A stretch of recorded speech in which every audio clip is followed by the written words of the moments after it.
NBA offseason is always filled with questions from not just bad teams, but good as well, and the Milwaukee Bucks are no different.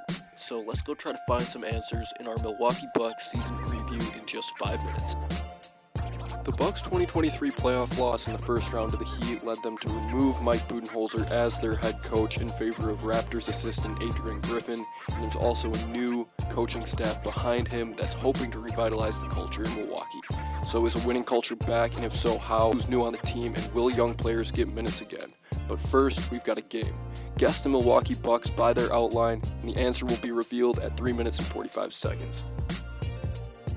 So as previously mentioned, Adrian Griffin, the former Raptors assistant, is being brought in as head coach. It's his first time as a head coach, and he's trying to become the 10th first-year head coach to win an NBA championship. And interestingly enough, he coached under Nick Nurse, who was the last head coach to do so in 2019. So there's 6 new coaches coming in to back up Adrian Griffin. We got Patrick Mutombo and DJ Backer coming in as new guys. Vin Baker and Josh Oppenheimer are returning. And then Terry Stotts and Joe Prunty, both former Bucks head coaches, are actually going to be returning to the team on the bench. And Sydney Dobner is going to be the first female assistant on the team. Congratulations to her. The Bucks have largely struck out on their last draft picks, drafting 3 guys who really haven't contributed since 2020. But in 2022, they drafted an athlete in MarJon Beauchamp in pick number 24 from the G League Ignite, and they've kind of continued that trend, drafting Andre Jackson this year, who's one of the better athletes in this draft with pick 36 in round 2.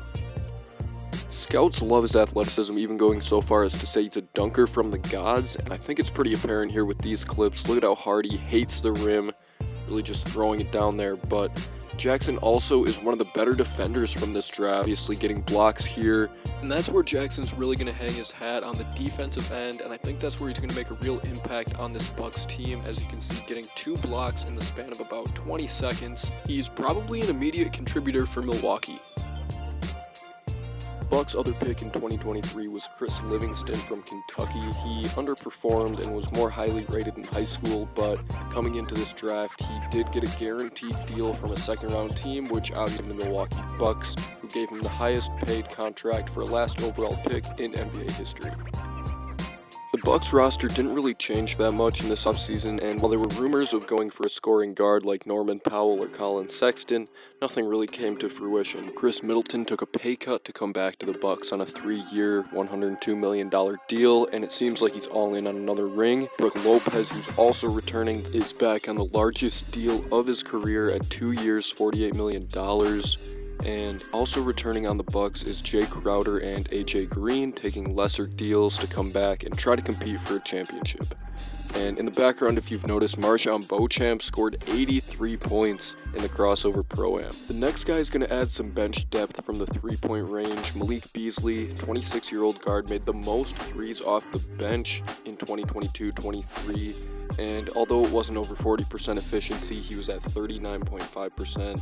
But that is still pretty good on the NBA level. Unfortunately, though, Beasley did have some altercations with the law, being arrested and jailed for pointing a gun at his neighbor.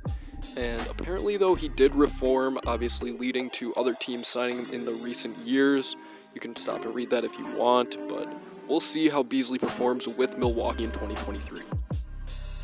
We're going to shift from talking about gun charges to guess the Bucks. Who could it be? Who could it be? Who could it be? That's right, it's Giannis Antetokounmpo and Robin Lopez. Let me know in the comments if you guys got either of those guys. You know, they're coming back and they're the most high-energy guys that the Bucks have had in the past few years. Giannis obviously making one of the biggest plays of that Bucks championship run when they were down 2-0.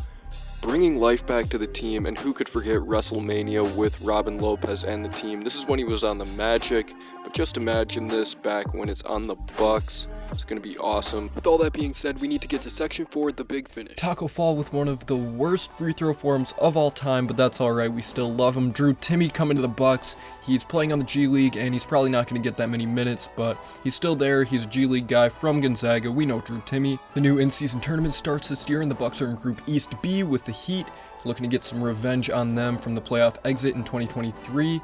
And Giannis, he's tired of the disrespect, and he's ready to win ring number 2. Alright, you knuckleheads, if you want to watch my other NBA Summer League video, that'll be up here. You can check that out. Otherwise, have a great day and subscribe if you want. Thank you so much for watching.